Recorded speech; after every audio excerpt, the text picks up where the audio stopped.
like a more muscular, a more muscular, shorter Jason Statham. So what you're telling me is this guy got laid a lot. Oh, ton. I guarantee this guy got laid a lot. Right, I would have sucked his dick if he told me to.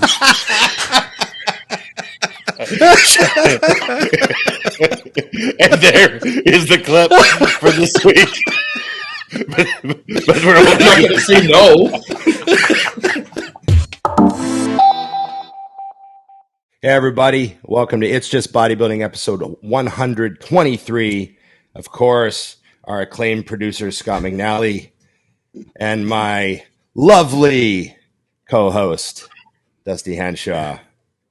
What's going on, guys? Remember, like, share, subscribe, comment, and ring the bell. There you go. That's the plan anyways. So we're off to a running start here. How are you doing, Dusty? What's going on? Oh, same old. Just living the dream. I got some new shirts, which are kind of cool. Nice. Blue. Yeah. Nice. We shocked the world a little bit. I think no one knew what was coming. Especially after our last episode, they were like, fuck, who could it be? Ron didn't even know. And obviously, I thought you were blindsided. I thought you were signing with one of those like kind of young hipster brands.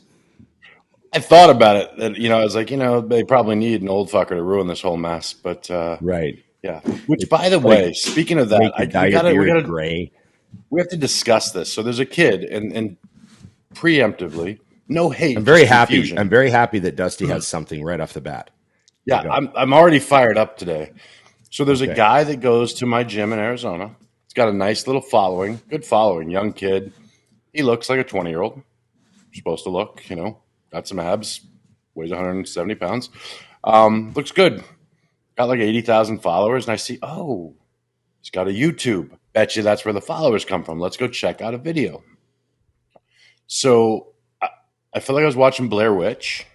Because he was actually filming himself. He's walking around the house like this.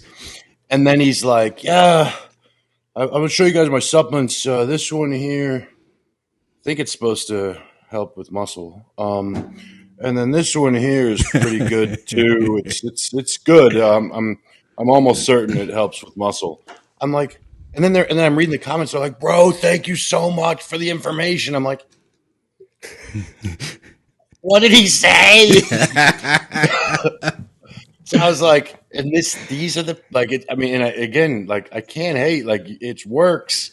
I just don't speak dumb. I mean, literally, like I used to follow people who I was like, I didn't know that.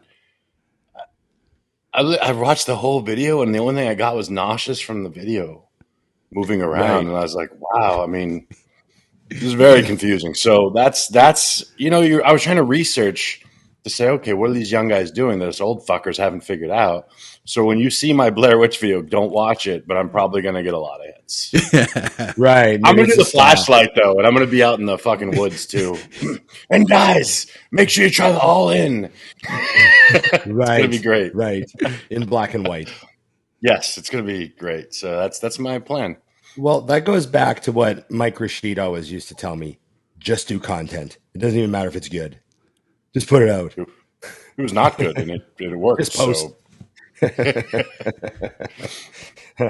Well, I know. The amount of stuff that I shoot, like especially the last couple weeks with me kind of being like, irritated and shit. The amount of stories that I have filmed and then not posted because I was like, I better not post that. I sound a little too angry, or, I wasn't holding it right, or I didn't quite say exactly what I want to say, or I forgot that one little detail that might confuse someone and make them think this, I was like so cautious about everything I posted. And then I see some people just throwing shit all over the fucking place. Yeah. And I'm like, damn, you're like cringing at half of it. Oh, geez, fuck, what are you posting? Something will stick. Yeah. Something will stick. Something will stick. Yeah, I guess. So, maybe they get the last laugh, maybe. You know what I mean? I'm amazed. You don't even have to research. I mean, literally, when I tell you I wanted to send it to you. It was so funny because he literally goes, I'm pretty sure that's what this one does. And that's what. I'm on 20 supplements. I'm pretty sure that this one is helping with my front delt. Yeah. Yeah, well, and then the one he was like, it was funny too because he goes, "I've been using this for a while. I don't really think it does anything, but we'll see." That's funny. It was fascinating. So yeah, there was that. Another breakthrough run. You did not lie, and everyone's gonna try to call me on it. So leaving my previous sponsor was a little stressful because I loved their pre-workout, and quite openly, I hated Madness. You know that, the old one. It was just a pure stem. Yeah, it was just a pure stem. So I still had leftover of my old one. I was using it throughout the week. And then finally for arms, I was like, all right, we're going to try the all-in. We're going to go for it. I went for it. I'm now giving away samples at the gym. I'm like, dude, try this shit. It's a good one. I'm doing. If you haven't tried it, Scott, I'll get you one. Like, so I do a half a scoop though, because I did a whole scoop on arm day. Yeah. Which was fine for arms, but it would have been too much for me. Like for a bigger body part, I wouldn't have been breathing. That was going to be my question. I know there's people out there that are like, "Man, I take 2 scoops every." I couldn't do that with any pre-workout nowadays. You know, I take less than a full scoop of all in. I take like 3/4 of a scoop. You're almost all in. Almost all in. You're not all in. But I would be all in if I hadn't been burned before by other women. I take it as deep. I had my heart broken a couple times, so I'm just 3/4 of a scoop. Yeah. You know, I'm not adding anything else, though. I'm not cheating on that product. I'm just. Oh, so that's that's the other thing. So it's now saved me $1 million because I don't need my Red Bull. Oh, whoa. What are you going to do with the Red Bull sponsorship then? Well, I'll still take the money and I'll just lie like people do. You're going to sell the Red Bull out of the trunk of your car at the gym? Yeah, it's like, I mean, I just do what the people from Redcon do. Like, this is so good, and just take the money. Just take was the that old out muscle loud? tech days. You can't say that. Shit. Hey, I got something. I got to show this to you guys. And perfect timing, by the way. So having company come over. I'm nervous. Yeah, I'm a little bit too. Having company come over this week to do some training. What caliber and is it? I was cleaning out the closet and throwing a bunch of random old supplements away. And I found this. You guys remember this? Get Classic? the fuck out. The Mountain Dog Signature Removal product from Prime Nutrition. Yes, yeah. This is the Mountain Dog version. And there's still, what's interesting is there's like 2 scoops left in here, and it's still good. Like, it's not clumpy. Yeah, no, it's not clumpy. But I mean, it's legit still. I kind of like want to send it out to get tested. You know, if I could afford to do that shit just to know for sure. Was Aaron really using highly branched cyclic dextrin? That's a good question. I don't know. I said, well, yeah. I'll put it this way. I designed a carb product for Mutant a long time ago. Yeah. They didn't make it for a string of other reasons, but I designed it for them, and it was all cyclic dextrin, right? Yeah. Like the carb in it was all cyclic dextrin. And a little bit of other things in there, but it was mostly that. And they looked at it, and Jim had been like researching all the other brands, and I won't say the brands, but there was one that claims to be 100% cyclic dextrin, and he's like, well, I get the best price you can get from the Japanese manufacturer. Yeah. And that's not even cost. Like, right. They're either losing money on that product or they're not using all cyclic dextrin because you can't get it any cheaper. Yeah. It's patented, right? So if you're using it, it's patented. You have to be buying it from them, the Japanese company or whatever it was. Don't quote me on all this shit. I'm just painting a picture. Yeah. And he's like, so like either these other brands are taking a loss on every jar, or that's probably there's a little bit of something else in there. Yeah. So anyways, it was just interesting in the process of designing this and formulating it, you know, you have some questions. Yeah. You know, so it's interesting, but it took me back, man. It took me back because I probably used, I can't even count how many tubs of this stuff. I don't know if you guys went through this phase, but back in this era, John and the Shelby that I trained with, like they were using so much too. Like we're talking, John was experimenting with like 100 grams each workout. Try like 200 plus. It was a lot. You had to have like a gallon of fluid trained to like get that down in your body For it to like be soluble. every workout. Yeah. That was crazy. And then John was like, yeah, I don't even have to eat for 2 hours after I train. You're like, well, no shit. But I don't know what to do. I feel like I'm going to save this. It's like a little memento. You know what I mean? Well, it'll end up in some sort of museum in the future. It should. Yes. Yeah. No, wasn't the problem turns. there was like some kind of extract in there that was supposed to be really great for, or was that the insulin product? They had an insulin, like a glucose disposal agent product that was supposed to have like a blueberry thing in it, like an X that was really, really amazing, but super expensive. Teacrine, that was what? Sorry? I think what I heard was the teacrine. That was the big issue, which is like it's been explained to me. It's like a Cadillac of caffeine, like similar to caffeine, long acting. And that the other version of this that didn't have carbs in it had teacrine, or was supposed to. There was an ingredient that was super expensive, and John found out that it wasn't in there, and that's why he got mad. Yeah, teacrine. Okay, interesting. Yeah. Okay, man. I still have like a 1997 jar of Celtec. Oh, wow. You're kidding. Well, it's empty, but I still have the container, like mint condition label and everything. Yeah, that's so cool. Like, you're not going to toss it, are you? You're going to like hold on to that and look at it once in a while. That's what he puts his sugar in, because that's what was in it the whole time. It's in the baking cupboard. Yeah. That's where it goes. Hello, sugar. Just not fruit punch anymore. I know. That's funny. I remember having a couple of the bottles of the Andro, like the original Androstenedione.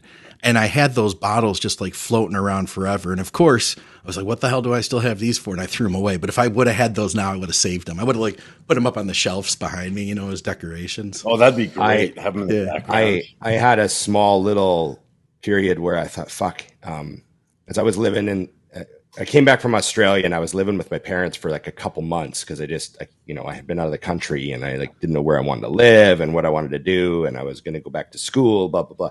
So I'm crashing on my mom and dad's, and they live in like a smaller town. And I got my hands on like 20 bottles of androstenedione, the Androtech. Mm-hmm. And I got a good price on them from a guy that I knew who had a supplement store. He got a bunch. So he sent me a box, and I was selling them at the gym for like double the price. Like I was marking them way up and selling them at the gym to everybody. Yeah.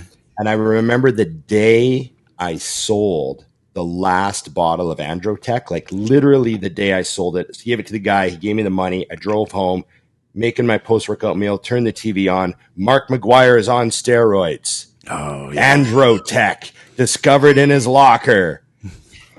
And then all of a sudden, I call my buddy to get more, and he's like, I can't get it now. It's like they're sold out. Like it's all gone. Wow. And then so I sold that right before the market demand went like, I could have charged like way more money. I would have held onto that box for just a month. That's one of those, like, I think everyone has their thing. So I was trained by like a natural bodybuilder who was like a real hardcore when I got into bodybuilding. So I decided when I was like 21, no, I was 20, I was going to go to the dark side. Yes. And his store had the Pinnacle poppers in them. And it's the store I eventually bought. So I was like, all right, but I can't buy them from him because he's going to know I'm juicing. So I went and paid like 3 times the price at GNC so I could get the chewable poppers so I could get huge. They didn't work, so believe it or not. I literally was like, all right, I can't let him know I'm doing this since I'm no longer natural. I went and spent like $120 on poppers, fucking Pinnacles. Oh, man. And all I remember is the sand taste in my mouth and no muscle, no strength. I remember being actually the only thing that changed was I was lighter because my wallet was significantly down in size after that. I remember like being 16 and being in Canada with my dad. We were going up to Tobermory. We were going to go scuba diving up there in the Bruce Peninsula, if you know where that is, Ron. And there's like this little supplement shop at a gas station, like connected. I don't know, like you never see that ever in my life, but there was here. And I remember going in and being like, hey, you guys got anything here in Canada that we can't get? And they kind of looked at me. They're like, no, you guys actually have better stuff than we do at the time. Right. Yeah. We would have had they would have had, they had American Ultimate Orange back in the day and we had Canadian stuff, right? Yeah. That's funny. Okay. I got a ton of questions. That's awesome. Do we want to just go into questions? Is there any news we need to discuss? Well, I've already derailed as far as I can, so I guess we'll just get to the real work. Yeah. No, I'm excited. Okay. Here's one. Why do you think people don't put their weights away? What goes on in their heads? This is a soft subject. All right, so I've always thought that you're just a complete asshole. Because how could you not be, right? But about 2 weeks ago, I went back to the gym I was not going to anymore, and we're doing the leg press, and there's like leg presses back to back at that gym or front to front, whatever we want to say. And I see a girl walk over and ask this guy that's using it, or he was standing there. If he was using it, he's like, yeah, I'm still using this. So she walks away. He proceeds to, next thing I know, he walks away. And I look over and she's taking the plates off. All of them. There must have been like 6 plates or so. And I'm like, hey, 1 second, lady. I'll be right back. So I go grab him and I'm like, hey, I don't mean to be a dick, but the woman who asked for that is now taking the 12 plates that you left on the leg press on there. And he literally looked at me and goes, oh, man, I just completely spaced it. I'm like, what? And I honestly believed him, though. I was like, wow, you're a fucking idiot. But anyways, so that's some people space it. The rest are douchebags is my answer. What about you, Scott? What do you think? What percentage of them are douchebags and what percentage of them are just, oh, whoops? 99.9. I will tell you this. I remember Jay Cutler on the Matsuro videos telling us, he was like, hey, I'm Jay Cutler and I rack my plates. You can rack your plates too. And I feel like if you ever saw that, you have no excuse like you always do. I wonder the new kid, I imagine like the same kid that was shooting that video that you were talking about, Dusty. He's the guy who I think it was the phone. He was like, finished his set, started Instagramming it, and just, what's next? You know what I mean? So that's interesting if this was 10 years ago, I would think it was almost 100% douchebag. Yeah. But now, and I guess you could still put it in the douchebag category, but it's a different type of douchebag. It's the fact that a lot of people's attention span has been absolutely destroyed. Yes. It's been destroyed. Literally, there is something about them that's broken. They cannot focus on anything. Mm-hmm. They're incapable of not looking at their phone. Like, I don't look at my phone while I'm training. There's the occasional time where there's something super important happening. Like there's an equipment delivery between 1 and 5.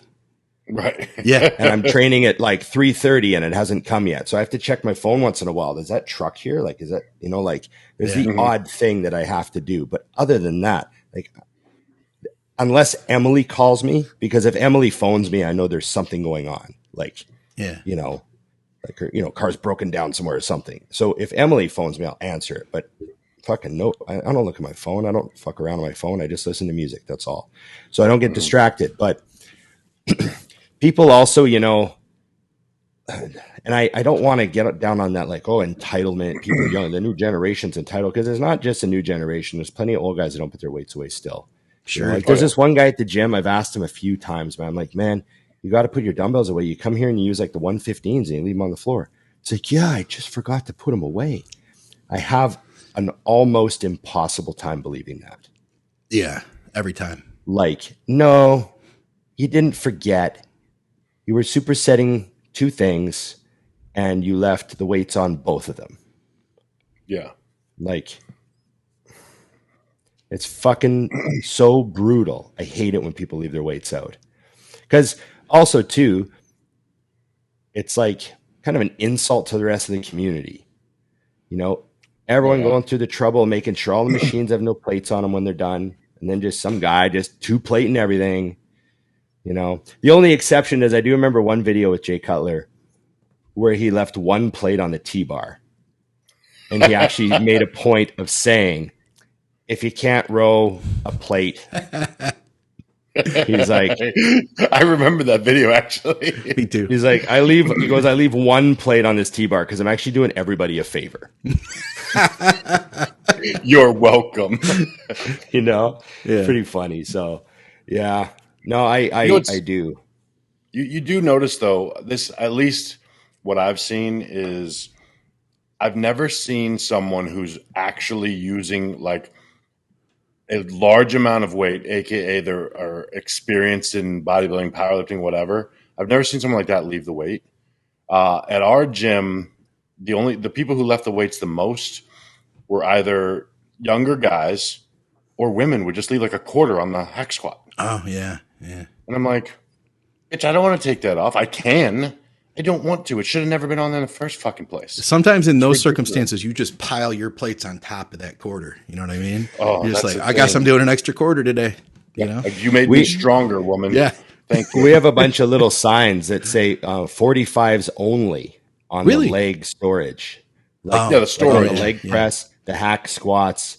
You know, you only put 45-pound plates on the storage pins. The small plates all have to go on a tree. That's what we try to do at our gym. And then every once in a while I come in and there'll be like a 2.5 on each storage pin. What? They were using those on the leg press. So like they had, you know, they pulled their plates off and then they took their little 2.5 off and they put it on the storage pin of the leg press. Progressive overload. And it's like, and it's like that little thing goes on a tree, like always. Like it never goes on a leg press storage pin. When I'm trying to really go up in the leg press, I'm struggling. Sometimes I'll just put a clip on each side. Just a clip. Just in case. I'm for safety. No, for the weight. I'm like, all right, I got 26 plates and a clip. That's like the Jordan Peters strategy. Everyone thinks you're crazy for putting it on, and you're like, no, it's just it's halfway between, you know, nothing and a bit. Yeah. Yeah, and I put a half a Wrigley stick on the top of the right side for some. Next Don't week, forget full stick. Exactly. You should see my logbook; it's a fucking mess. Right? Yeah. I have a little. Shit, I only got fruit by the foot today. Yeah. This guy always have snacks. Don't worry about it. Fuck off. Yeah. Some people do have question. attention span problems, though.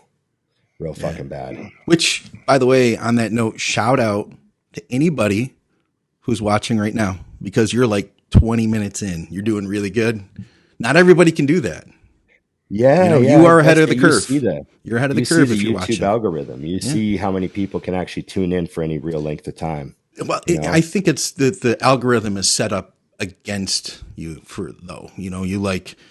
there's always something to distract you, always something to keep you clicking, so that you stay on the platform. Pornhub is such a pain in the ass. I know, right? I just remembered. You're watching one, you see options above. You're like, oh, fuck, what's she doing? So you want to hear the highlight of my week?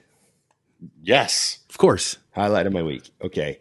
So I'm walking into Home Depot, and there's a young woman walking towards me. She's a very pretty girl. She looks right at me, and I'm a friendly guy, right? So I smile, and she smiles at me, and she kind of looks at me, and I think, oh shit, do I know her? Because she looks at me kind of like she's like, I don't know. You can just tell. It's sort of like micro communications, right? Yeah. Millions of years of evolution, Dusty. Go ahead. And I look at her and I'm like, so then I say hello. I'm like, hello. And then she says like, hi. And then she kind of starts laughing. And as she gets closer, I'm like, I don't think I know her. Like, because of the gym, I met so many people. I'm like, fuck. And then you see people out of their like gym clothes and you don't recognize them. You know what I mean? So yeah. I'm like, fuck, I don't think I know her. Like I thought maybe I did as she was approaching. And then I was like, no, and then she taps her ear and she goes, you're in my ear right now. Oh, nice. And that's and cool. I go, no way. I'm like, what exactly? Because I figured she meant the podcast, but I just said like, well, exactly. And she goes, a podcast. And I was just like, so I kind of was walking backwards as she was walking away from me. And I was like, that's hilarious. Like what are we, 95% guys that listen to our show. 103% to be specific. 103%. She's on her boyfriend's account. Yeah, exactly. So yeah, so just the surprise of this young Someone lady listening to us. Oh, I mean, listening. This chick listening to us was awesome. It made my day. That's cool.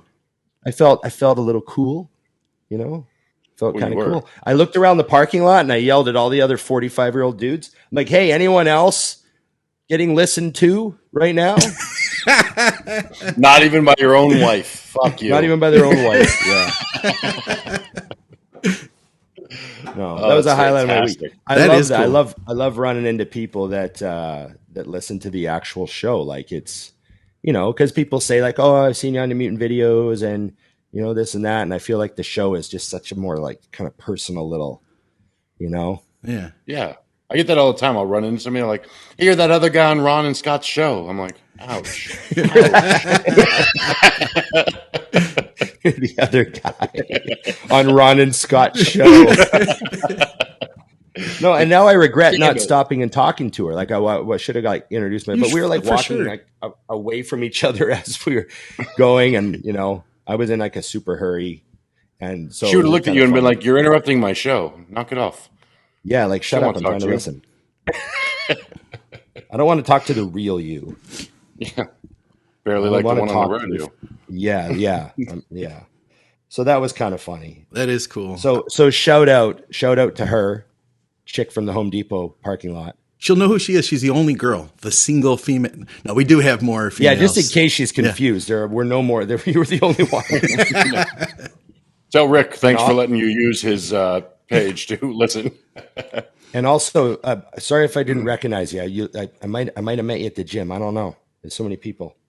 You know how it is. Like one of our members a bunch of our members are cops, and I remember like running into him downtown and talking to him for like a full minute before I realized who he was because he's in uniform. Yeah. He's like, hey, Ron, how's it going? And he's like talking to me. And it took me that minute just because the uniform like blanked out his face, Yeah. I'm like, you see a uniform. He's like, fuck, cop. I didn't do it. And I'm like, oh shit, this is one of our cop members. This is hilarious. It took me like a second. My brain was broken. So, okay. You got one or you want me to go again? I want you to keep firing. You're on a roll. This is great. Well, here's a comment. Someone says, I love hearing more personal stuff like past dating, heartbreak, and some of your hilarious sex stories.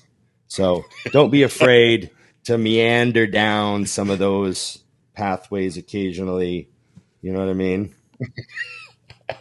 I'm having thoughts of things I want to say that I'm not saying, Ron, because not everyone knows you're a hairstylist. Anyways, here's one from one of our listeners. I know him, Johnny. He's a great guy. So, girlfriend is starting prep.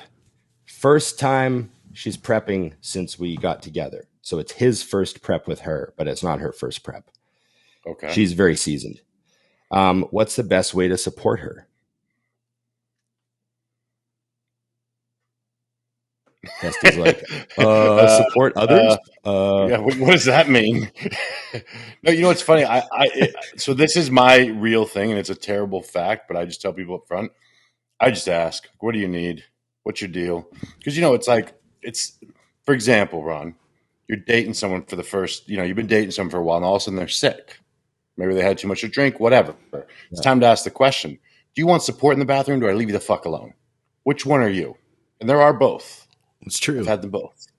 I have the stand here, and I have the this is embarrassing, get the fuck away from me. So that's how I approach things like a prep, because if I can't use the clues, and I suck at clues, it's like, what do you need? You want me to go grocery shopping? What is it? Because if not, I'll just leave. You're bothering me. So yeah, I would ask if you don't know the answers.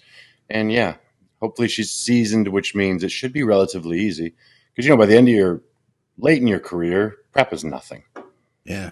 Right. Compared. Yeah. The only thing I used to say to someone, like if we were dating, it would be like, of course, Evian knew I would just say, I'm quiet because I'm tired. That's it. Right. I'm not even mad. I'm just tired. One of the things that I think anybody can do to help support someone, especially I guess if you live together or not, but is you know they're always going to be running out of food and supplies. So anytime you go to get something, like if you go to the store to get, you know, some of this and some of that and some of this, grab them another bottle of sugar-free ketchup because you know they're going to use it. You can't have too many. And you can't have too many, and you know that it's a type of thing that sometimes you forget, and they might run out one day, or like, you know, like little things like that, like just, hey, I grabbed you some of this at the store. Some Clen. I grabbed you a couple packs of turkey, or I was at the butcher day. I grabbed you some salmon. No, sure. Those 23 gauge. Yeah. You grabbed a box of 23 gauge around sale. You know, hey, they had all these alcohol swabs at work. I took a handful for you. Exactly. I was thinking of you. Yeah. It's thinking of you. Handful of alcohol swabs. Nothing says true love like alcohol swabs. So thoughtful. Or like I was cleaning out my sock drawer and I found half a bottle of Anavar. You can use it. It's not expired yet. You're welcome. You're welcome. Oh, that's those are all helpful things. I don't know. So everybody's got their little bad habits. So Emily, her bad habit is she likes to buy just enough of something. Oh. Right? No. So she'll be like, oh, I stopped and got some egg whites because we were out. And I'm like, oh, awesome. And I'll open the fridge. And there's like 2 liters of egg whites. And I'm like, okay, that'll last till like tomorrow night or the morning after. And then we're out of egg whites again. So when I go get egg whites, I'll get like 6. Oh, yeah. So every once in a while, I'll bring home, like, I'll do something funny. I'll bring Emily something. Like one day I brought her like a giant monster box of tampons. And I was like, here, remember last time when you bought 6 and then I'd stop and get you a box because you ran out because you only bought 6? I was like, here's 50. The 600 will last us quite some time. Yeah. Yeah, that stuff's funny. So, yeah. You know what's funny is when it's permanent now, but especially in prep, I would have, like you said, like the sugar-free ketchup, I'd have 6 in the shelf. Right. And then if I was at the store and I knew I'd used a couple, I'd actually buy a couple more. Right, because you want to keep your stock. Well, I was always fearful, like, you know, what if it becomes a toilet paper thing and they're all gone one day? Like, no, I need this sugar-free ketchup. What if 50,000 truckers amass along the Canadian border and shut down the stuff coming into the country and all the shelves in Toronto wind up empty? You know? That's a problem if you're low on sugar-free ketchup. If you're low on sugar, I'd be like, fuck it. Send them some money to their GoFundMe because I got ketchup. We're good. And I got all right, Ron, give us another one. Oh. Okay. Well, we got a bunch of good ones. You got some stuff on YouTube too. I forgot about that. I like putting this on you guys. This is amazing. I'm doing nothing. Oh, you throw a YouTube one out. I like the YouTube ones because those are kind of like the 5-minute club. Yeah. Last 5 minutes through, like, you know, if we had Patreon subscribers, those would be the questions we would ask first. Think Big does have Patreon. Oh yeah, as a whole. Yeah, but by the way, guys, if you want to support the Patreon, helps to support the show. Always there's a link in the show notes. We did get a lot of comments. People enjoyed my Dexter story. I shared that story to people like in person. I'm like, so you gotta listen to this shit. Yeah.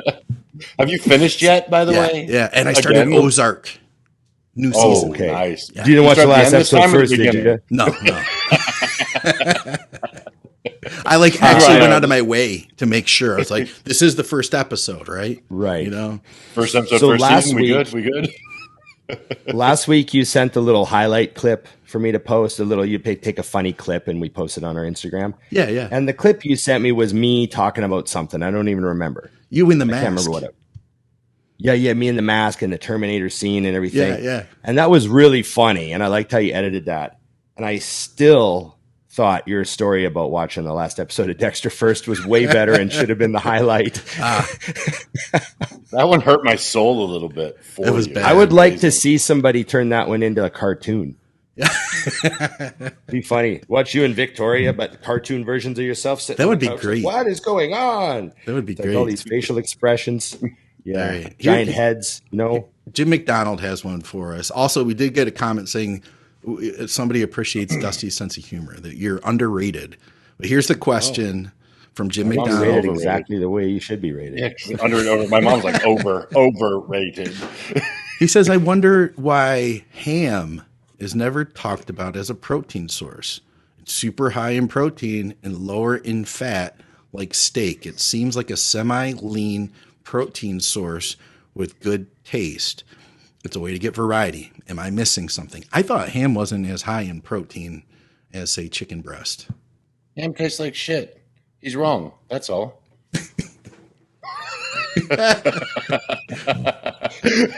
There you go. Moving on. I'm not sure. I'm not sure why. I've met a lot of bodybuilders who ask me, like, over the years, I've had lots of people like, hey, can I use pork tenderloin? I'm like, well, fuck yeah. I mean, you can, sure. You know, but it's just, you're right. Like chicken breast has always been like the bodybuilding protein. And then, you know, like lean steak. They're just like the kings. And then somehow tilapia was a thing for like so long. And ham didn't make the cut. Yeah. You know, that tells you something when tilapia gets eaten. Yeah. And ham doesn't. Yeah, like I said, tastes like shit. Unless it's honey baked. Also, we were asked, are you guys going to the Arnold? Yes, we Looks are. like yes. Yeah? Yes. Nice. I invited you guys without even verifying that you were coming. I'm like, yes, all of us will be there. And I just oh, look at that. So I just got a question. Who's your top 6? Here's perfect. everybody. Leave that up. You can thank VJ. He up. texted me this today. Top 6. Son of Was a bitch. gonna Are we doing it in order?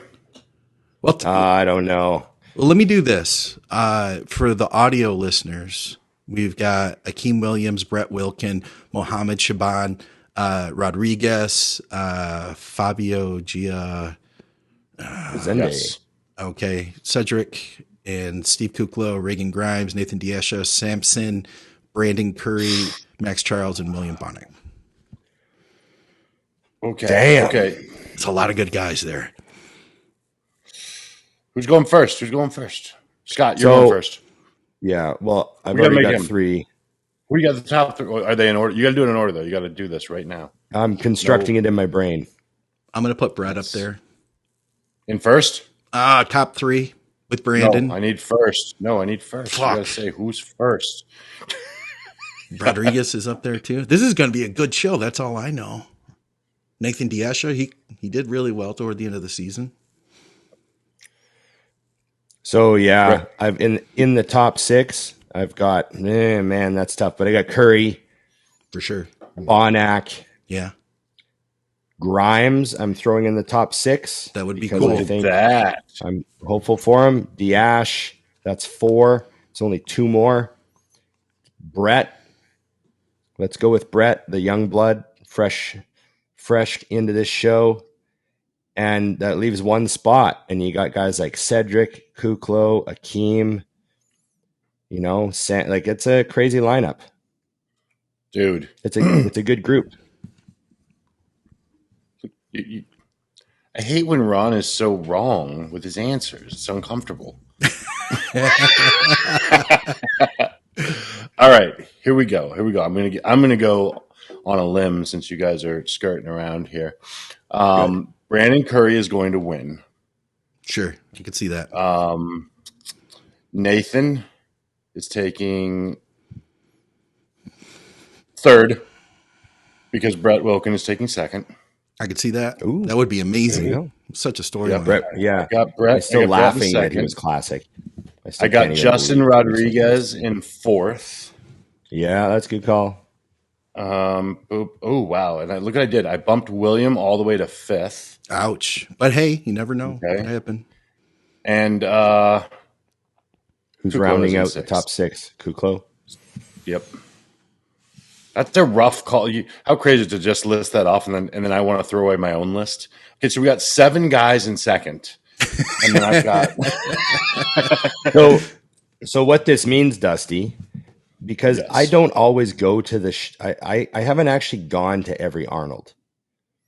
Right. Like You know what I mean? The Olympia, I always go to the final, but the Arnold, I haven't gone to every single one of them. There's been a couple trips where I just attended the expo. I didn't actually go to the show. But the last couple I did, and we have to definitely go to this one together for sure. Agreed. So I don't want you getting tickets with someone else and doing some fancy thing and leaving me all by my lonesome in row 20. Again. I was actually going to just buy them this time because I always wait and they come through, but I don't like the stress over what a $200 ticket would cost me. I'm like, it's $200. I don't give a shit. Let's just get a ticket. Yeah. Like the last couple of times I went, I just hoped that, and then someone would hand me like someone at the mutant booth would be like, oh, here's an envelope. And we'd get a ticket like hours before the finals. Like, okay, I got my ticket, Yeah. It's always cool. I mean, it's funny. I've always gotten good tickets that way, but I don't like with a lineup like this. And now 20 people mad at me. I want to make sure that I'm there. Everyone's mad at me except for Brandon Curry right now. And maybe Brett. Brett might not be mad at me. Bret'd be happy with second, I think, against Brandon. He'd take that, I mean, it's Mr. Olympia now, and if you give him another year, Brett wins. So that's my vote. He's young. Yeah. Yeah, exactly. But anyhow, yes. All right, so we're all buying tickets. I got it. I'm on it. Scott's probably gets to go in the back because he's fucking important. I might be able to. That's my jam. That's my show. But things have changed. The ownership has changed. It's all. The Lormers are no longer part of the Arnold. The new guy owns the bar now, and you don't get in the back door through the kitchen like you used to. We'll see. We'll see. I could probably get press pit, but I might not be able to go like the deep backstage. Where ask David Bay. He's doing all their stuff still. I'm not friends with him though. I'm not. We're not. Everyone's friends with David Bay. You just have to. He's like literally the nicest human on the planet. I'll tell him I know Dusty. I'll be like, I know Dusty. I haven't done anything wrong with him. That's perfect. Good. No, but I would reach out to him because you bring value. I mean, like if I asked, it'd be just because I'm a schmuck and wants to be backstage. You actually do something with it, so it could be solid. David Bay's so 100%. I love that guy. Oh yeah, who is? But here's the big question. Are they letting Fouad and Dennis James be the only people commentating? Because that's what they should do. That'd be cool. That'd be really cool. I don't need Arnold to speak ever again. Right. Any additional commentators, you mean? Like when they get too many people chattering on that table sometimes, right? Well, and then it's just like two bodybuilders who know bodybuilding who also speak well. Like I love Dennis and Fouad. I would listen to them commentate for sure. Because they also know when to shut the fuck up and let you watch. Yeah. I hate when they act like a bunch of people logged onto the Arnold Classic that don't know what they're watching. I'm like, no one who's watching this online in their house doesn't know what the fuck they're watching. Shut up. Commentators think they're lead guitar players when they're actually drummers. They have to know when not to drum. Yeah. That's good. I agree with that. See, beautiful. Yeah, that's the only thing I hate. Like, especially during the routines. Yes. Like you have the music and I'm listening to this idiot go on and on. I'm like, about his own career. Well, when I did that pose, I did that pose much better. But can you vacuum? Oh, fuck off. Sorry. Just an obsession with vacuuming. Maybe that explains the maid. Anyhow, Dusty, keep it quiet. I got to try to get my backstage passes. So. he ain't watching this shit. He's not at Home Depot with Ron. We're good. Here's a good one. Now, is that best friend or boyfriend? Well, read it. My BF. Context. It says like my BF likes to do this. Well, I'm just laughing because it could be either. It says my BF trains like a California pro. He drives me nuts with it. Any advice? That's boyfriend for sure. I love her. Yeah, that's what I'm laughing at. If it's best friend, then it's funny. But if it's boyfriend, it's even more hilarious. It's boyfriend. Tell her I love her. That's amazing. Whoever she is. Well, I don't even know if it's a girl, but who knows? Maybe it's a dude and his boyfriend trains like a California pro. Who fucking knows? That's a valid point. It's funny either way. Yes. Or a California pro drives her nuts. Boy. Well, she just has to start talking shit. Start talking shit? Yes. I mean, literally, like if he's training like a bitch and he like racks the weight, be like, you got to make some comments, Did you forget your purse? Did you, something? I don't know. You go like real sex. Go the real sexist route. Yeah. Yes, which I have a purse, which makes it even funnier. Right. Do you want me to do the 3 reps that you left on the table? Yeah, exactly. Especially if he's competitive. Be like, well, second place ain't bad. It's cool. Yeah. No, you're only leaving 3 reps on the table. I mean, that's good for 5th or 6th. Yeah, exactly. It's right. I love that, Scott. How do you word it? Harvey. No.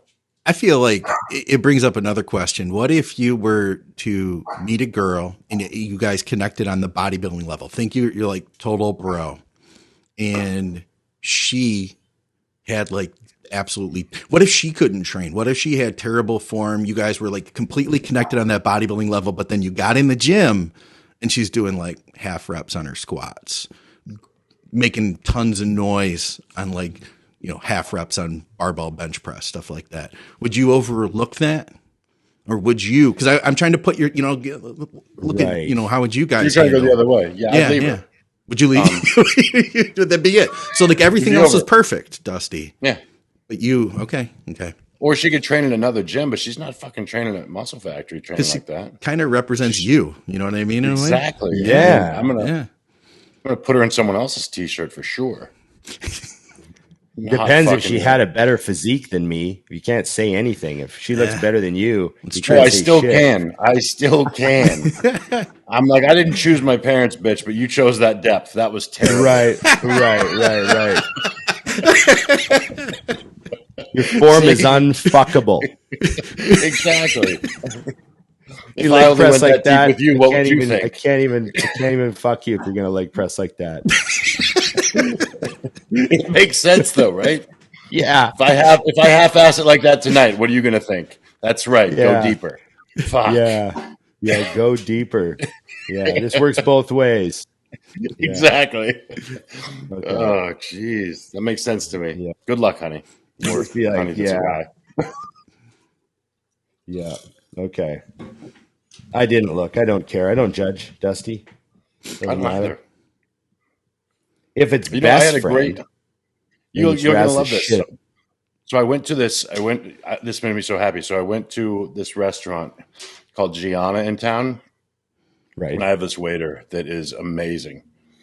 Gay guy, awesome. Gives me shit for how much food I eat all the time.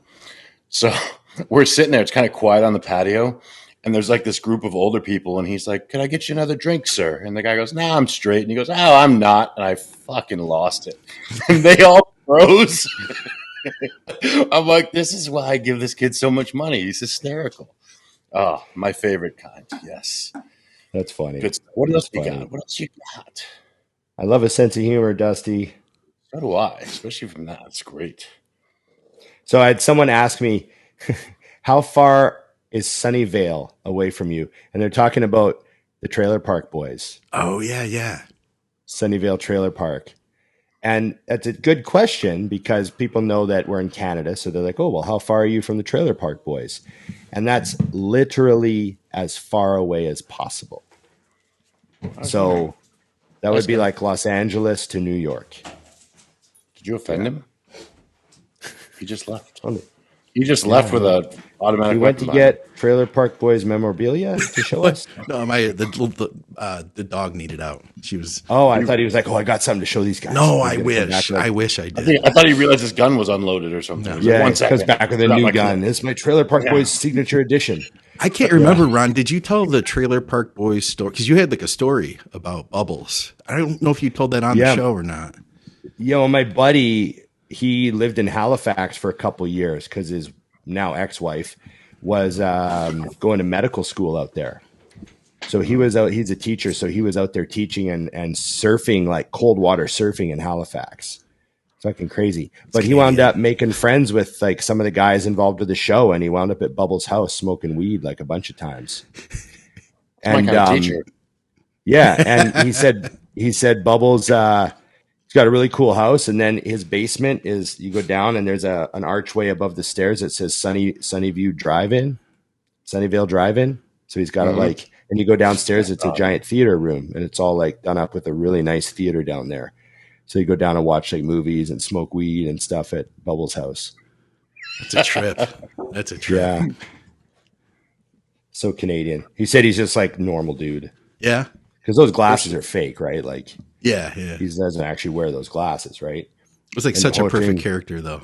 Yeah, the whole thing with the way you put it, like, that's all. Like, it's not how he is, right? So it's like a different guy when you meet him. But those guys are in character all the time. Like every time they appear anywhere, like on award shows and stuff, they're in character. Like they don't. It's unbelievable. So, someone here telling us both to watch Succession, which I already did. Did you guys watch Succession? No. No. Fucking excellent. What's it on? Excellent. It's on HBO. So Crave. We use Crave. Fantastic show. I've mentioned it before. It's about like a billionaire family, and the dad's about to retire. So the kids are all kind of fighting for position over who's going to take over of like the giant company. And all the kids are complete fucking disasters, as you can imagine, because they're billionaires. And the actors are amazing. It's the show that I think I told you guys, Kieran Culkin is in it. Macaulay Culkin's brother. I remember the conversation. I don't remember anything about it. Yeah, and he like steals the show. He's just unbelievable. And but fantastic show. So if you're looking for something, now that we're all done Dexter and Yellowstone. Almost in the right order. Yeah. And then you mentioned, Scott, Ozark has started. Yes. So we're 3 episodes deep on Ozark, and it's really good. Oh yeah. So if you're not watching that, are you on Ozark, Dusty? Yeah, but Scott just started it from the beginning. No. I started. I mean, I already saw the other season, so I'm up to date. I thought you were just starting. Okay. Yeah, that show drugged me in like episode 1. Yeah. Well, the 4th season is very tense. Like, yeah, it's very uncomfortable. There's just constant uncomfortable tension so far. It's the opposite of what. So if you ever listen to Victoria Felker on a podcast, and she talks about like sleep, the importance of sleep hygiene and unwinding at night, making sure that you get your what serotonin. Is sleep hygiene? It's a whole thing. It's a whole thing, Dusty, where you need to cleaning up your sleep. Yes, the last 2 hours of your evening, you need to relax. Basically, not watch Ozark is what that comes down to. So we're having a hard time. Fucking your whole thing right now. Yeah, we're having a hard time with that one. The highest tension situation. Slow go. Getting through that. Dirty sleep habits now. Yeah. Yeah. The feeling of season 4, I can't explain it. It's this desperate feeling like you're in way too deep. Oh God. And there's just no way you can get out of it without a whole bunch of people dying except you. Hopefully you, right? Yeah, like except you dying. Yeah, like you. Yeah. Like the only way, like how could I possibly get out of the situation I've gotten myself into? Well, fucking everyone else pretty much has to die for me to walk away from this. Yeah. Like you're fucked. There's the feds, the cartel, everyone's getting whacked. Like there's no way out. You can't just get on a fucking bus and go somewhere. It's like some shows make it look like you watch a show and you're like, damn, I want to start selling drugs. Like that looks like it would be great. This show is not one of those shows, No. This is like, oh my God, I'm so glad I don't do that. I just love it. I wanted some little time in Scott's head. He's like, sometimes I watch this show and I'm like, drug dealing is where it's fucking at. Like there's some moments in like Breaking Bad where you're like, damn, if I were to cook up a bunch of meth, I could, be a millionaire. He made it look easy, But this you're like, oh God. Well, yeah, like a lot of shows glorify the, the other side of it, like Sons of Anarchy, they're like selling guns to the Irish, and you kind of like all the characters involved, and who doesn't like guns and who doesn't like money, Right. Why don't we toss in a brothel? Here we go. Yeah. Oh, there's a bunch of slutty chicks. We're doing porn now. Lovely. Yeah. This is fun. Yeah, like, we're going to launder our gun money through a porn business. Fuck, this is like the all-American dream. Yeah. Right? I've had that dream many times. Yes. And then you watch Ozark and you're just like, holy fuck. Yeah. You know? Yeah. Pretty crazy. Thank God that's not my life. That's all I say. 20 minutes at a time, and then we can't watch anymore. God. You have to keep a blood pressure cuff on while you're watching the show. Oh my God. Is 220 over 89 bad anyway? Yeah. Oh man. So, okay, I've got another one here. What's a respectable arm size for a non-pro but passionate enthusiast? That's a good question. I like How that. big's the rest of the body? Yeah. Lots of questions here. Are you What's 6'4"? she look like? Does she have fake boobs or natural? Right. Is it a It's a girl? guy. No. Well, I know the guy asking. The guy asking's a friend of mine. It's the Mindful Hunter. He's got his own podcast about hunting. He's the guy that gave me the bear ham. Remember I told you about the bear ham? Ooh, nice. How did we get on his podcast? Anyways, I'd have to have something to contribute to the universe of hunting, which I have zero. You should go with him on a hunt. Yes. Oh God, he goes on real hunts. He goes in the bush for 4 days. We got Ron there with him, like bodybuilder come back joints. smelling like animals. Yeah. Well, they think they do it on purpose. They put piss on them and shit. I see. Yeah. You don't want to do that? Yeah. You don't into that? No scat for Ron. No, the real hunters. They're the real hunters. Like if the world ends, these guys are just like fine. Yeah. Like literally, like didn't just fine. Like stress levels, I have friends like that just so I'm good. Yeah. I've always said that. Like whenever you're like, what do you do with the zombie apocalypse? I'm like, I go to Bronson's house. We're good. Right. I'll fucking sit inside. I'm like, you got this, right, bro? All right, cool. By the way, we're out of chips. Yeah, we're out of chips and the power grid's down. Okay, the respectable arm measurement. I think you guys remember the 225 benching incident where I didn't understand how strong that was. So I'm gonna say 16 inches is probably a very respectable arm. Well, I know like some natty guys that have I've known the odd natty guy that's had like a real 18-inch arm. I would say that's fucking huge as a natural guy. It's good. Yeah. Pretty big. You know what I mean? Yeah, like that's pretty big. And then a guy in the juice, I mean, a big dude, if you get your arm up in the 18, 19 range, you got like muscular arms. Like they're big. 20-inch arm is pretty big arm, man. Like I know we're all jaded by, Phil Heath's giant we see all the pros and stuff, but aside from the guys out there that actually have 22-inch arms, like Dusty, your arms were 22 at some point in your career, haven't they been? They were close. They never quite got there. Yeah. Right, it's funny because I think the other thing is people don't realize how much that gap is. Yeah. I'm not there now and it's drastic. It's funny, but I put up a picture today of when they were. It was also a good angle, but literally I looked at it like, it's not what these look like right now. Jesus. Yeah. So yeah, but no, I think 18 is a very good arm. Truthfully, there's not a lot of people walking around your gym. Well, the lean is key though, because I've seen that. Yeah. We're on a 23-inch arm. I'm like, you got a 48-inch waist. No shit. Yeah. And another thing too is like the biggest my arm ever was 21 3/4 cold. Right. So that was my biggest arm. Factor too. And I never ever measured it maximum pump. It would be interesting to see if I could break 22, but the 21 3/4 cold was like my biggest body weight. But being lean, that makes your arms look so much bigger because you get the cut above the delt and that stuff, and the tricep looks better, and it just makes everything look way bigger. So I remember like being dieted down and having arms that were like 20 and a half, and they looked way bigger than when they were 21 3/4. Especially proportions. If you and you hit a pose, like say you hit a side chest, and from the side your waist only is several inches across. Your arm, it looks bigger than that, and then you could have a 16-inch arm and still look crazy on stage. Yeah. I was happy because I had a 20-inch tricep and only a 1-inch bicep, and it still worked. I was like, there it is. Awesome shit. I don't mind that look. I don't mind a tricep dominant arm. I prefer it over no tricep, honestly. They but look like, crazy in front doubles still. Guys that have huge triceps always look. That's a crazy look. I feel like arm of all time. Wrist to shoulder, elbow to shoulder. Oh, so upper arm.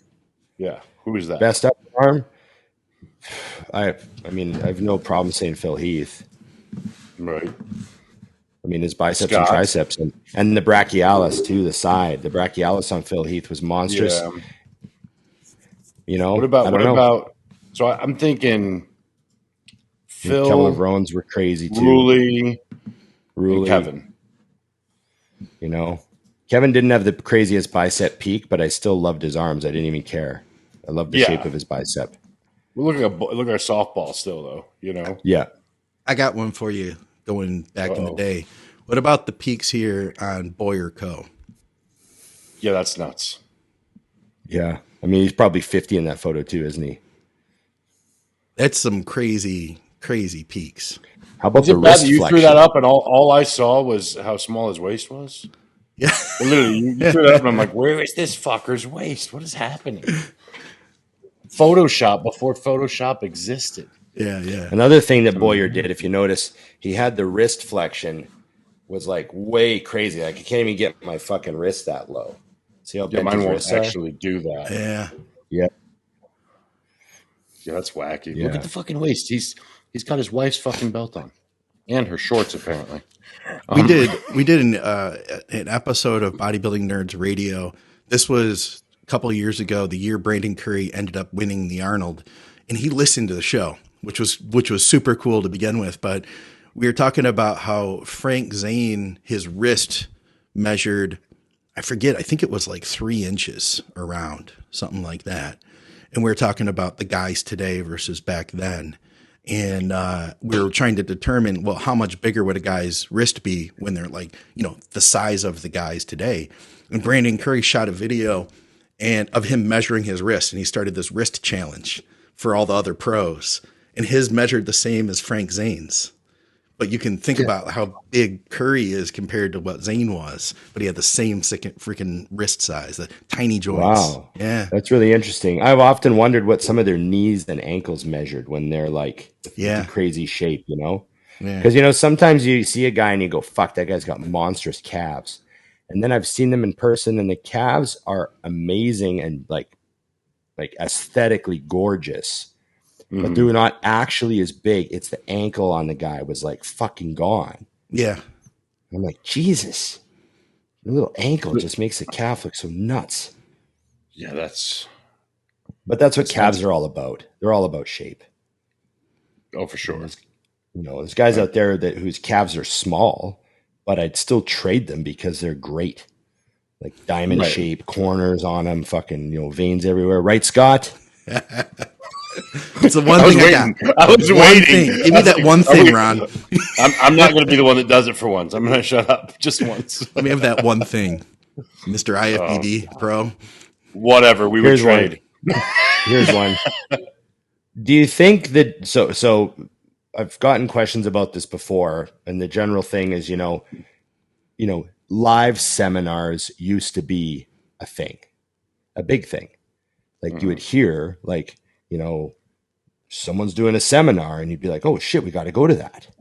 Right. And everyone would put in the effort and you'd go. Like I remember going to see Dorian Yates seminar, Mike Matarazzo seminar, Sean Ray seminar, all these 90s pros that I went and saw their seminars, and we drove like 5 hours to go to the seminars. I've talked about this a lot. And nowadays they still have the seminar section at like the big expos. They'll have those seminar areas, where they'll have different people appearing at different times. But what do you think about the future of the bodybuilding seminar for men, like the bodybuilding seminar? Do you think they're just going to be, contented right out of existence, or, what do you think? I don't think so, because I still think they're awesome to go to, because they're usually, I don't give a shit about the ones at the big events, to be honest with you. But when you go to one that's like at a gym or something, it's pretty intimate. Like, oh yeah, there's you and like 30 people. And it's very, I just think certain things, like I'd be perfectly fine going and paying to see the seminar in person, knowing full well it was going to be available on, the internet in a week. Right. Like, there is something cool about that. And I could say, because I've done a few of them, that when you're done with the seminar, there's another 30 minutes to an hour of just one-on-one with people. It's awesome. They had a question and you answered it, and then it got their mind clicking. They asked some more stuff. I just don't see that kind of stuff going away, because if it was, then why are we going to the Arnold? No one needs to see us. Right. They see you every fucking day. Why do they need to see you there? You know what I mean? And why do we still go to bodybuilding shows if we can watch them at home? Yeah. Yep. So there's still something about the live experience and the interaction, and being there to actually live ask questions in real time and get direct I think the real answers. time is what gets it so exciting. I mean, look at how well the show does when we go live. Like, it is cool to literally put your question up and watch it get answered, right now versus down the line. I think that's the one thing that keeps getting driven home by social media is people want to know what you're doing now. And even better yet is if they can be there doing it with you. Yeah. Yeah, there's something special about seminars. And as you guys were talking about that, I started thinking back to some of the ones that I've been to. And it's like, yeah, those were very special experiences compared to, learning from an online seminar, which those are cool too. You could get, it's nice to have that stuff because there's, you might be able to see more of them, get more information. I mean, how many times is an athlete actually coming through your town or whatever? But yeah, it's cool. I got to see all the seminars that John Meadows did at the Arnold, which those were really fun. Him and Scott Stevenson and Dr. Eric Serrano. Those are cool. Oh, we had one here in Michigan. It was John and Fouad and Justin Harris, Santi Aragon, and a bunch of other people got together. And it was at Ken Jackson's gym. And that was like, it was so special, just to see all those people together. And yeah, to be a fan and get to sit there and raise your hand and ask questions, it's cool. I like the energy. It's like a concert, Ron. Like, when you go to a concert and there's things that people who know the music don't know what it's like to be at the concert. Like, I do feel like that's very much so. And I think it's cool for the people in it too. I did one at Montanari Brothers before. Ooh. And it was, Jose, Chris Tuttle, Evan, John De La Rosa. I can't remember all the people that were even there. Okay. Yeah. And it was awesome. VJ, even I thought it was awesome, just being there. And I also even found for me, like, you really, like, for example, Evan, I really knew him even more than, like, I knew Evan from talking to him and being at shows and online, but in that environment, talking directly to people and they ask questions, it's amazing how straightforward he is. Like, I gained even more respect for him during that, because like one of the questions was, why were athletes more conditioned in the 90s than they are now? And it was so funny because he goes, were they? And they just sat there. And it's true. And he goes, or is that just the bullshit everyone feeds us and then we agree with it? And it's such an accurate thing. But I just remember thinking, like, you really are that just bam, right. Yeah. I think if, let's put it this way, if Dante Trudell would do a seminar in Texas, it would sell out. Plus he doesn't exist, which is very tricky. A lot of people haven't realized that yet. He's not actually a man. Right. You guys like Satoshi Nakamoto. Ron, you guys have done some, haven't you? Huh? You guys have done some stuff, haven't you? Some seminars at West Coast? Oh, well, I mean, yeah, like I've done a bunch of seminars before. I remember my first seminar was in I think I started doing seminars in 1999. Yeah. Was my first seminar. I remember right after I won the Albertas, I came back to Grand Prairie where I, was from, and I was packing up my stuff to move. And right before I left town, I did a seminar at the gym as the Alberta champion, That's cool. And it was just a bunch of guys that wanted to get huge. I had 20 guys show up and they all just had pens and paper. And I just helped them set up a diet to put size on. And I drew out the basics of training. And it's always the same thing, man. It's like we forget, and it gets really hard to like constantly remind ourselves of this stuff. But there's always a new batch of people that want the basics. Yeah. Like, and they just want a really good setup. Like, how do I get started? Like, what's a good starting point for me? Like, how much food should I be eating? You know what I mean? That sort of thing. Mm-hmm. That sort of thing will always have a place, and where the best place to address that is whatever that changes over time. But back then, that was like a lot of the seminars, they had questions about that and then drugs. Those are like the two things that people cared about back then. It was just, there was the people that wanted to get started because they wanted to get huge, and then there was the guys that were already going and they wanted to know about drugs, and that was it. That was all the seminars were. It was real fucking simple. There was no like, analyzing your sleep wavelengths and talking about, dirty sleep, clean sleep. Oh, sorry. Yeah. Talking about inflammatory responses from different carbs. Like, those conversations were not part of the seminar back then. It was all like, and then my favorite thing from going to seminars, like Mike Matarazzo had a fucking awesome seminar, man. Cause he was like a rough character from Boston. Yeah. Thick Boston accent, and when he tells stories about, the gym he's from, because he was a boxer. His whole family was boxers, right? So he grew up in like boxing gyms. And he's like, oh yeah, when guys get knocked out of the gym, it's just a thing that happens, like if you open your mouth and, you gotta be respectful. You can't come to Gold's Venice and do this. Not where I'm from. I'm from Boston. You do this, you get knocked out in the gym. Like just real fucking, he told a bunch of stories about Gold's Venice, like, him like having to deal with certain people in only the way that only Mike Matarazzo would deal with them, And so he had a bunch of funny stories, man. I remember going to his seminar and just laughing, like, holy fuck, Yeah, pretty funny stuff. So he was a character, that's for sure. Okay, I got one. So this guy's in the military. He's in the Canadian Armed Forces. How can I try to maintain mass at boot camp? I eat 450 grams of carbs a day normally, but here they're giving us rations. He's in boot camp. Is there much you can do? It's kind of part of the game, isn't it? You just do it. No, that's from what that's the same in the U.S. So I don't know their deal there, but you get what they give you and eat it all. And that's the challenge. Yeah. Yeah. That's you come out of boot camp 20 pounds lighter than you went in, like almost every single person, right? Yeah. Oh, for sure. For sure. But the thing is factor in the fact that it comes back quickly. And when you're there, like I think my answer to that would be the best way to maintain gains out of boot camp is take the mental strength and fortitude that you're about to learn and bring it back to the gym and you're eating when you're done. Yeah. But you're going to lose weight. Oh, yeah. But it'll come back because you will come back a completely different animal when it's over. If it's anything like boot camps, I should say, used to be here, then yeah, it'll be rough.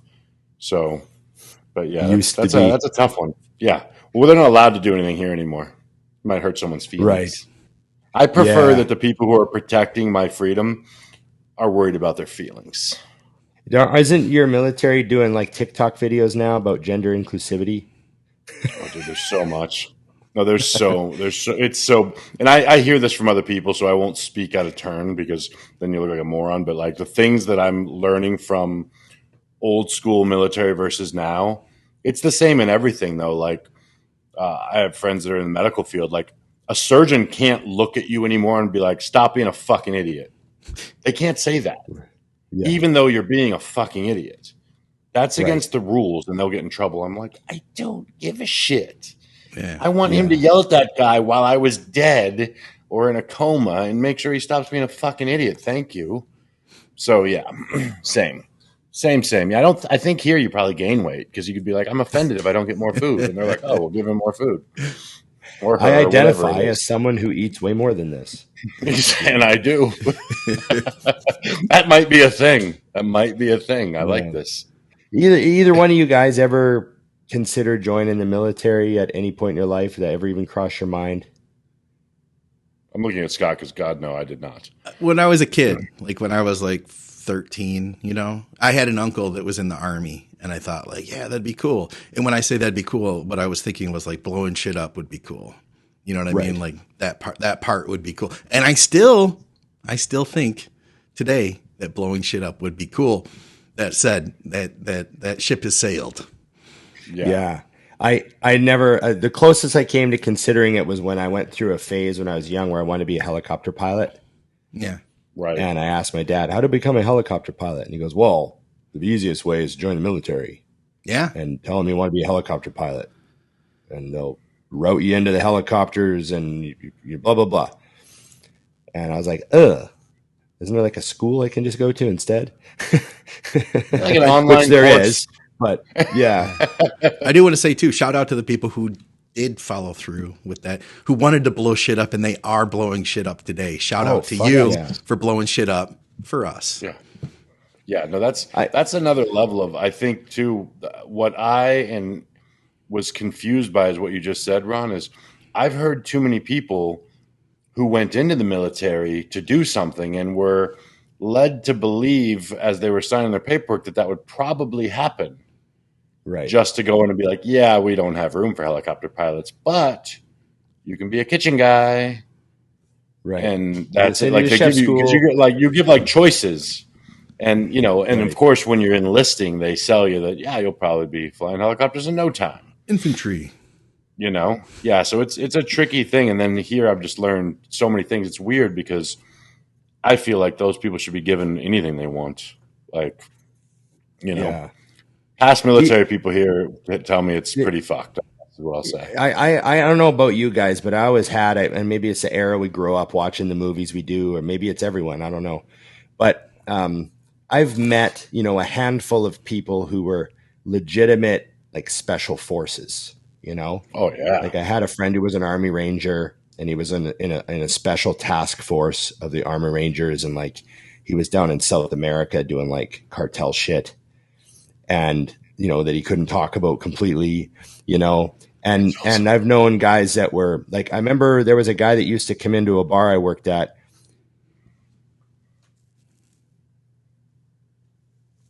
I'm not hearing Ron. I'm not either, man, but it looks like he's really telling a good story. There's an intense lip syncing. I can read it probably. What do you do it in an American accent so I can read it. He just went away. I thought it was me. I thought it was me. I was like, oh, shit. Leave it to me to be the one that says it out loud. I can't hear Ron. What the fuck? Here he is. Let's see. Let's bring him back. We're bringing Ron back. We're bringing Ron back. Yo. All right. Where he goes. Is this confusing? I'm so confused. Wait. I think what? I hear you. There we go. I'm going to add Dusty back into the right. Boom. There we go. Okay. So you can hear me again? Yeah. I think you're off your mic. I think you're off your mic. Nope. I mean, you're on. We hear you. You're just not on. You're not on that mic. But if we don't, how much longer do we have to go? Because we could. We don't have much time. Sound so terrible. Roll. It doesn't sound terrible. We could finish. Yeah. Roll. Get your story. Okay. So there was a bar I worked at, and there's a guy that used to come in there, and I would say that of all the people I have ever met in my entire life, he radiated danger and absolute dominance and control of every single moment that he was involved. Like no one in their right fucking mind would fuck with this guy. And it was something about him. He was like a character out of a movie. He always dressed real sharp, button-up shirt right to the top, nice dress, slacks tucked in, nice shoes, nice watch, real nice guy. Came in, talked to everyone. But when you shook his hand, there was just something like, I remember the first time, and he was super fit. Like he looked like he could run 100 miles and bench 3 plates, right? And he came into the gym, and I was introduced to him by the head doorman. And he's like, and everyone called him Gotti. He's like, oh, this is Gotti. And I shook his hand and I go, good to meet you. And the second I met him, I was like, holy fuck, who the fuck is this guy? And he had like a scar on his face, and he had a look about him. He looked like kind of like Jason Statham. Do you know what I mean? It's so funny you said that because I was thinking about that when you were describing him dressed. I was like, he sort of looked like I won't say that though. Like a more muscular, shorter Jason Statham. So what you're telling me is this guy got laid a lot. Oh, ton. I guarantee fucking this guy got laid a lot. Right, I would have sucked his dick if he told me to.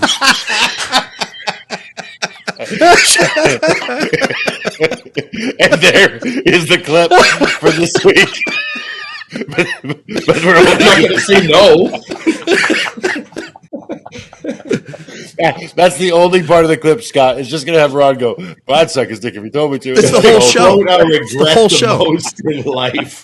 You took it out of context. You took it out of context. I didn't mean fuck your freedom. Oh, God. I didn't mean So, anyways, long and short is I asked the doorman. I asked the doorman, Steve. I said, what the fuck's up with that guy? And he goes, oh, dude. He goes, that guy's Israeli Special Forces. And I was like, oh. And he's like, yeah, that guy's done all kinds of crazy shit, man. And so I talked to him like a bunch of times, and he told me some of the shit that they did. Like, you know, he did everything. He halo jumped. You know what halo jumping is? No. It's high altitude, low opening. Oh, yeah, so it's jumping in, so you fall so fast, you go through the radar, and then you open your chute super low, like mathematically barely enough to land. Point Break. And remember that? Yeah. You got to get under the radar before you open your chute. And yeah, he'd killed a lot of people, and he'd seen a lot of secret operations. And of course, you know, he was Israeli, so there was, you know, a lot of like anti-terror operations going on, and you know, because you know, it's a crazy place to live all through the 80s and 90s. And so yeah, he was a really interesting dude. But there was something about that guy, and everyone said it. Like I remember, like other doormen would come up and they're like, that guy looks dangerous. I'm like, he just looks fucking dangerous. Like something about how he moved and carried himself. And then I remember, I'll never forget, he was standing out front of the bar one night, and this guy said something to him. There was these two like drunk Aussie rugby guys. And they weren't like sloppy drunk, but they were just like loud rugby Aussies. We know the Aussies. The Aussies know the loud rugby Aussies. They're mouthy or something. And I remember he was wearing white pants and a black button-up shirt. I'll never forget it. And dressed nice. And these two guys started like lipping with him and beaking with him. And I was standing at the door, and I was like, oh, what's going to happen here? And he open hand slapped the one guy and knocked him out cold. Like he just out cold, open hand slapped him out cold, and then just fucking smashed the other guy in the face. And the guy went back and just starfished on the ground.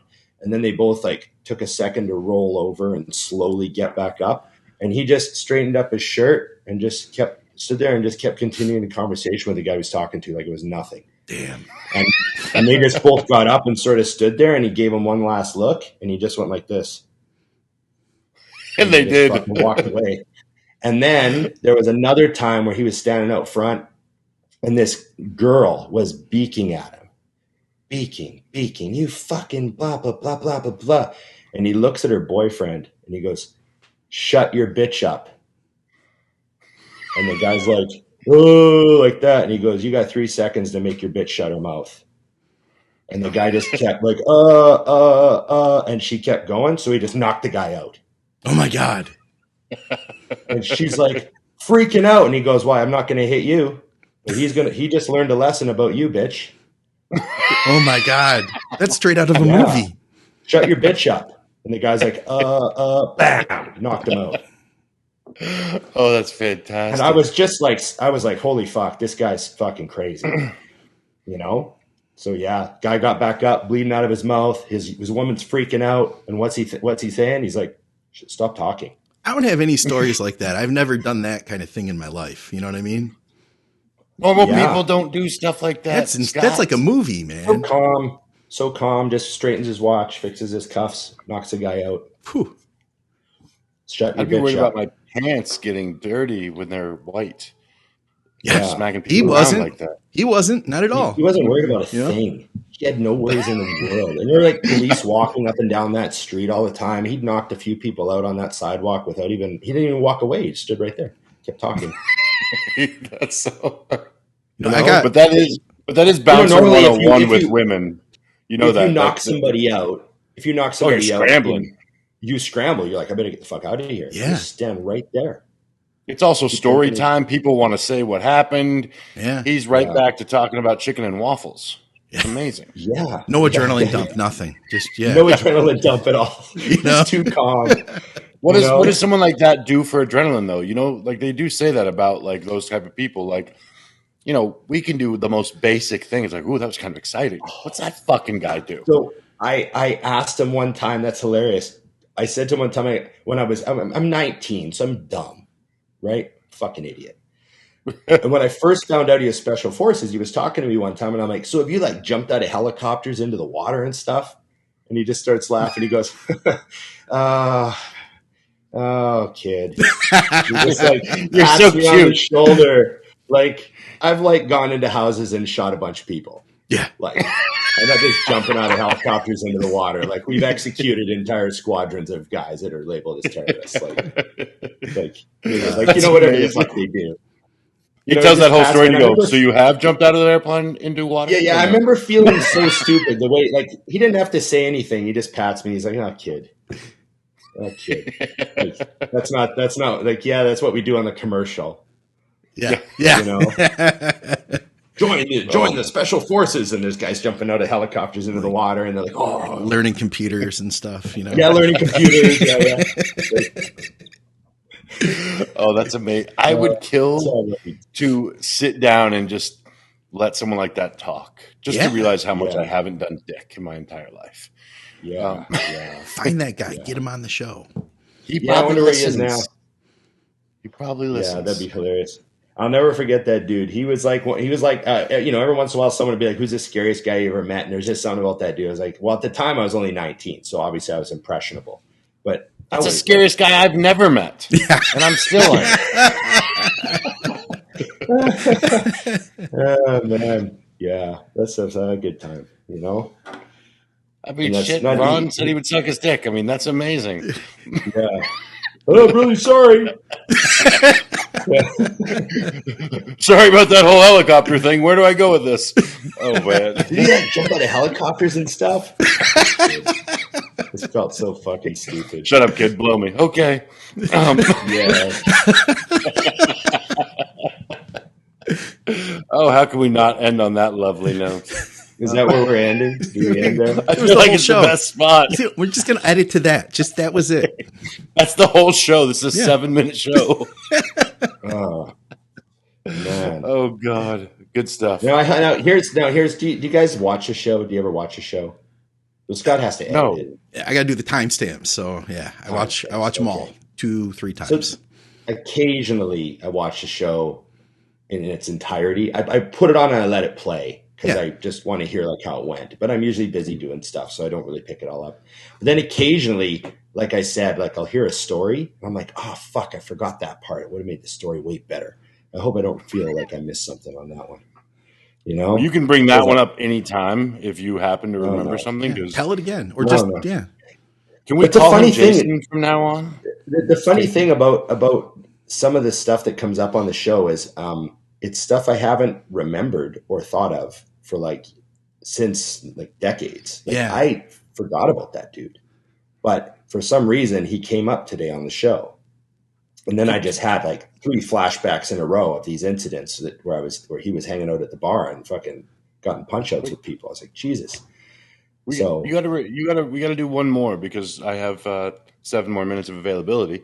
Ron, you got to tell Scott about the special forces guy that worked with you at the bar and the hockey player. Oh yeah, that was funny. Yes. So we had a guy. He was a dual citizen and he was an Army Ranger, U.S. Army Ranger, but he was living in Canada and he was doing some firefighting with the Canadian military and he bounced at the bar on the weekend. Yeah. And he had been a special forces, Army Rangers are a special force. So he was an Army Ranger. So anyways, he had these killer stories. For example, we were talking about video games. I've told this story before, but real quick, we're talking about video games and I was talking about all the guns and he said, I like the sniper rifle with the silencer. And I was like, why do you like that? He goes, it's really good for shooting dogs. Oh my God. And I go, why would you shoot dogs? And he goes, so they don't bark. Oh. And I'm like, we do different things. Yeah. So like he wasn't, that's the guy that I knew that was in South America doing stuff. So they're probably shooting dogs to make sure the guard dogs don't bark, and then they go into the compound and fucking to raid the compound, fucking whatever they got to do. So anyways, he had this outlook on life. And he was about 180 pounds, caved in face, like super fit, like looks like he looks like 180 pounds of just steel in his dress shirt. You know what I mean? And one night for a dick sucking joke. There's no dick sucking. I'm waiting for it. There's no dick sucking here. We're good. I wouldn't have brought it up again. Too much for Ron. No dick sucking.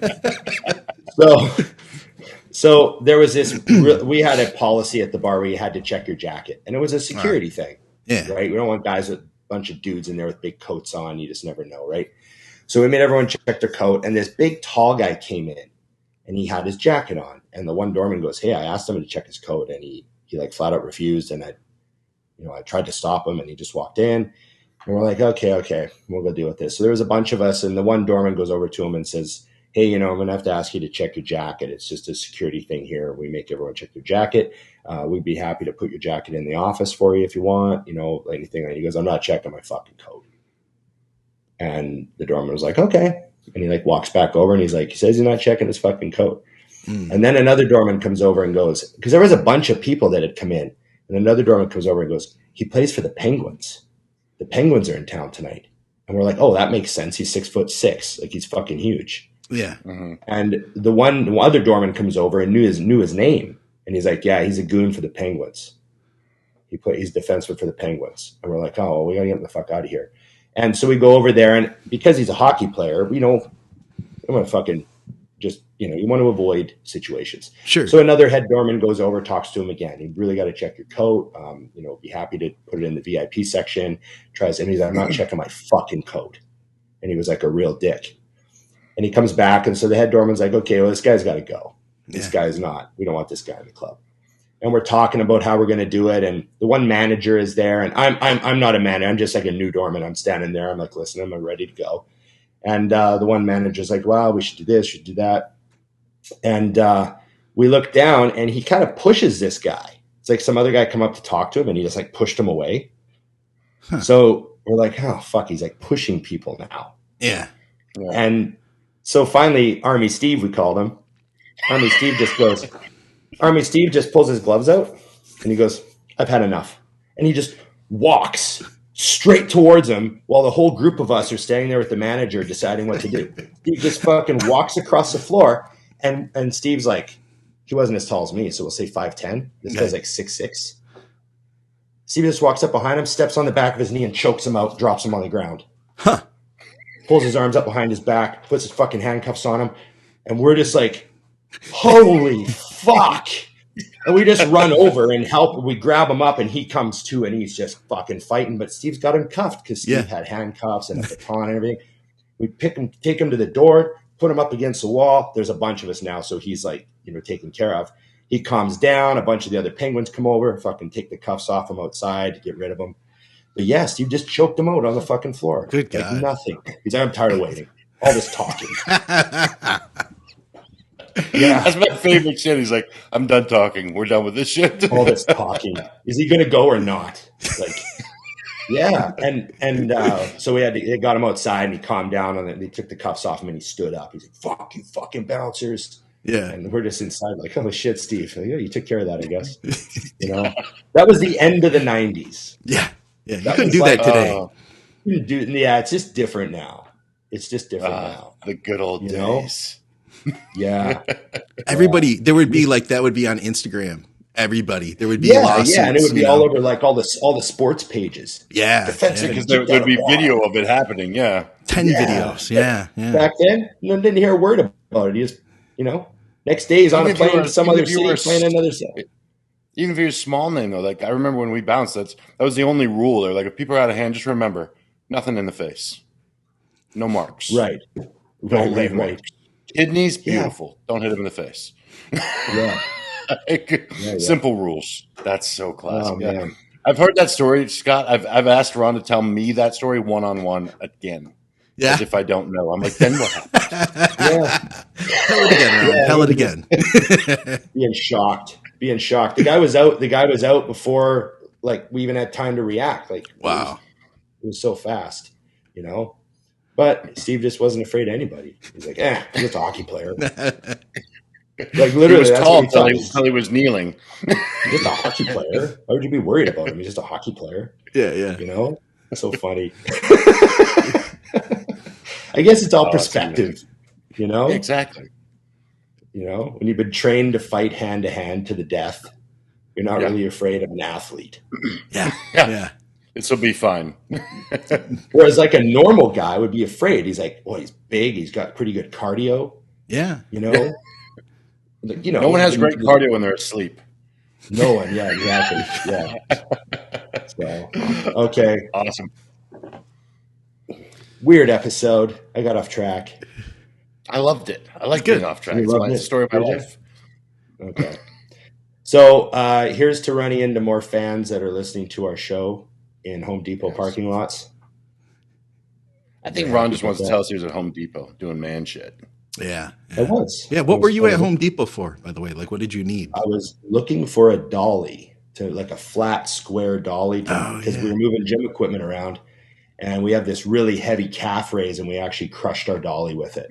You don't realize how heavy commercial equipment is until you really try to move it. You know what I mean? Oh. Yeah, calf raise with a 500-pound stack on it. Whew, it's like 700-pound calf raise. Yeah. And we put it on these two dollies, and the one dolly in the front just halfway across the floor went. Yeah. It just gave up. I've had that happen in the basement gym. Oh, man. I saw your leg press, by the way, Scott. You're not sure what brand that is, right? No, it's Nautilus. Is it Nautilus for sure? Yeah, okay. The Nautilus Explode. Yes, because I saw another leg press like that, but the person with it didn't know what it was because I have no stickers on it. Oh, okay. And I told them it was a Nautilus, so I just double checking. Yeah, it was like a 90s era. It's spelled XPLODE, Explode series. Yeah, it's good. It's different, man. You got to get used to it. It took me like 4 months to figure it out. I bought it when it was the only leg press I could find, but the angles of it and stuff, the first time I used it, I was like, I don't know about this thing, and it buried me. Because Dusty, the thing is that not only does the sled come down, but as the sled comes down, the bottom comes toward you. So you put your feet really low, like all the way at the bottom of the plate, where if you did that on like a traditional leg press, you'd feel like you'd crush your knees. But because of the angle, it works nicely. But you got to have the deeper it gets. That makes sense. Yeah. But then you also have to have the back adjusted up so that you don't get slide off the back. Yeah. But that's contrary to what you would think, because a lot of times you don't think about cranking the back of the leg press all the way up. You know what I mean? You usually have it at a lower setting. So it took a while, but the Nautilus leg press over about a 4-month period of time, like slowly showed me its secrets. It's pretty cool. I'm happy I have it. There's a certain amount of like, there's other gyms where I've gone to this is my gym now for a while. Yeah. And there's this machine, and I'm not a big fan, but I know there's a way to find the good groove. And then you do. Yeah. You figure it out. You know, you're like, I remember doing that with like an arm machine. You're doing it and you're like, that's okay. And then you decide to do it one arm at a time. And you're like, I like this one arm at a time. Yeah. Yep. Like if I sit sideways in the seat and do it, it's like way better. And then you find a way to make use of it. Yeah. So, you know, especially nowadays when you got to train in your basement, Scott. Yes. Right? Yes. He's not even got to. He doesn't want to train anywhere else now. Scott doesn't actually leave his Mini Cooper stays in the garage for most of his life. Pretty much have to leave. I got to check to make sure the battery is not dead sometimes. That's it. You go fire it up and just let it run for 20 minutes and pretty much. Sure We're good. You can turn her off now. That's funny. That's amazing. That's funny. Okay. Well, thanks for everything. Remember, everybody, like, share, subscribe, comment. Ring the bell. I wanted to delay that one. There you go. And you made it, guys. You made it. You made it all the way through like an hour and 30 minutes. Yeah, that's a lot. Crew. Yeah, you guys have a good attention span. It is. Yes. Yes, these are the people who put their weights away, Scott. Yeah, no question. No question. These are the people who remember. Oh, I forgot. Really? I put them on there. They didn't just come off. That's amazing. Good memory. Yeah. I think they're looking at their phone, walking away from the machine, pretending that they forget and just hoping that everyone thinks they're distracted. Yeah. That's still what I think most people are doing. I throw shit. Anyways. Okay. We didn't match our microphones up this time, Dusty. No, people really I got wild with it. Well, because Scott never corrected me, and I'm sitting like way back for some reason today. But I think because I wanted my shirt to get in. Oh yeah. It would have been better if you brought the mic in a little. I dropped the ball on that, but you're good. You still sound all right. Okay. You got it. Okay. All right. Well, all right. So as good as I thanks very much. We'll do this again next week. Remember, everybody, it's just bodybuilding.